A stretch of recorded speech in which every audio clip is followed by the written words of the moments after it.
হাত কি চলে না? কয়টা বাসন ধুতে কতক্ষণ লাগে? এই তো আম্মা প্রায় শেষ। 2 বালতি কাপড় ভেজাইছে, ওগুলো ধুবে কখন?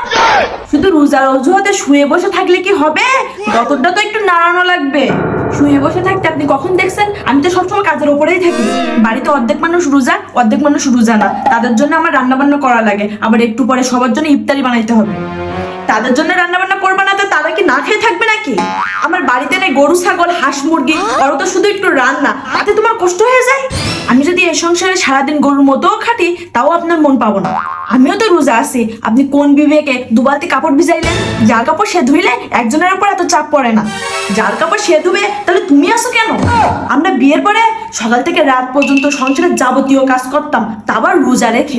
তাও মুখ দিয়ে একটা শব্দ বের হইতো না, আর এখনকার বউদের মুখ থেকে খই ফুটে। আমি উচিত কথা বললেই তো দোষ। আমি বাড়ির সব কাজ করি আর বাকিরা শুয়ে বসে থাকে। এই রোজার একটা মাস সংসারে কত কাজ থাকে। সবাই যদি অল্প অল্প করে কাজ করে, কাজগুলো তাড়াতাড়ি হয়ে যায়। তা না, সব কাজগুলো আমার উপর চাপাই দেন। একটা দিন আমার কাজগুলো করে দেখেন কেমন লাগে।